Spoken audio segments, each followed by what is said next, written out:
2 Samuel chapter 15. Some time later, Absalom provided for himself a chariot with horses and 50 men to run ahead of him. He would get up early and stand beside the road leading to the city gate.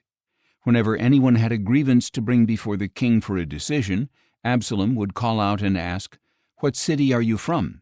And if he replied, "Your servant is from one of the tribes of Israel," Absalom would say, "Look, your claims are good and right, but the king has no deputy to hear you." And he would add, "If only someone would appoint me judge in the land, then everyone with a grievance or dispute could come to me, and I would give him justice." Also, when anyone approached to bow down to him, Absalom would reach out his hand, take hold of him, and kiss him. Absalom did this to all the Israelites who came to the king for justice.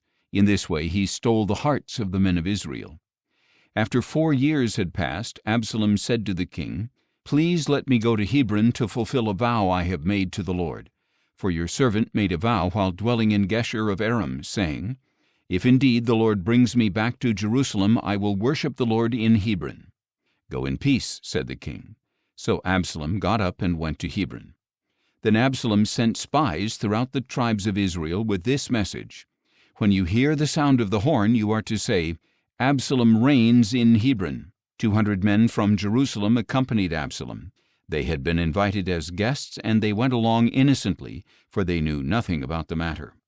While Absalom was offering the sacrifices, he sent for Ahithophel the Gilonite, David's counselor, to come from his hometown of Gilo. So the conspiracy gained strength, and Absalom's following kept increasing. Then a messenger came to David and reported, "The hearts of the men of Israel are with Absalom." And David said to all the servants with him in Jerusalem, "Arise and let us flee, or we will not escape from Absalom. We must leave quickly, or he will soon overtake us, heap disaster on us, and put the city to the sword."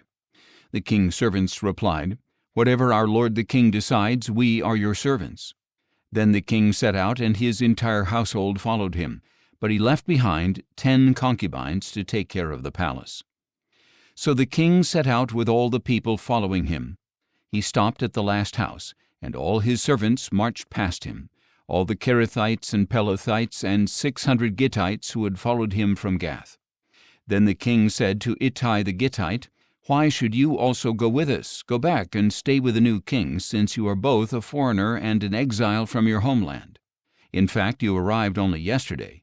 Should I make you wander around with us today, while I do not know where I am going? Go back and take your brothers with you. May the Lord show you loving devotion and faithfulness." But Ittai answered the king, "As surely as the Lord lives and as my lord the king lives, wherever my lord the king may be, whether it means life or death, there will your servant be."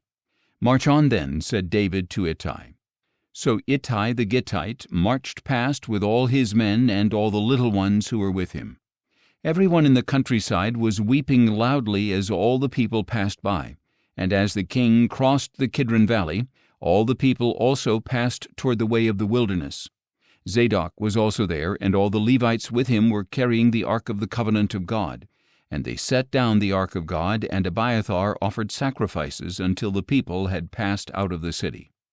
Then the king said to Zadok, "Return the ark of God to the city. If I find favor in the eyes of the Lord, he will bring me back and let me see both it and his dwelling place again.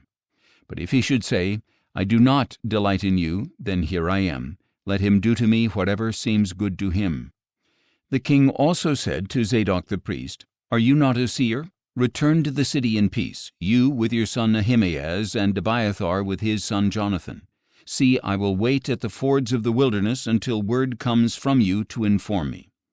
So Zadok and Abiathar returned the ark of God to Jerusalem and stayed there. But David continued up the Mount of Olives, weeping as he went up. His head was covered, and he was walking barefoot, and all the people with him covered their heads and went up, weeping as they went. Now someone told David, "Ahithophel is among the conspirators with Absalom." So David pleaded, "O Lord, please turn the counsel of Ahithophel into foolishness." When David came to the summit, where he used to worship God, Hushai the Archite was there to meet him with his robe torn and dust on his head. David said to him, "If you go on with me, you will be a burden to me, But you can thwart the counsel of Ahithophel for me if you return to the city and say to Absalom, 'I will be your servant, my king. In the past I was your father's servant, but now I will be your servant.' Will not Zadok and Abiathar the priests be there with you? Report to them everything you hear from the king's palace. Indeed, their 2 sons, Ahimaaz, son of Zadok, and Jonathan, son of Abiathar, are there with them. Send them to me with everything you hear." So David's friend Hushai arrived in Jerusalem just as Absalom was entering the city.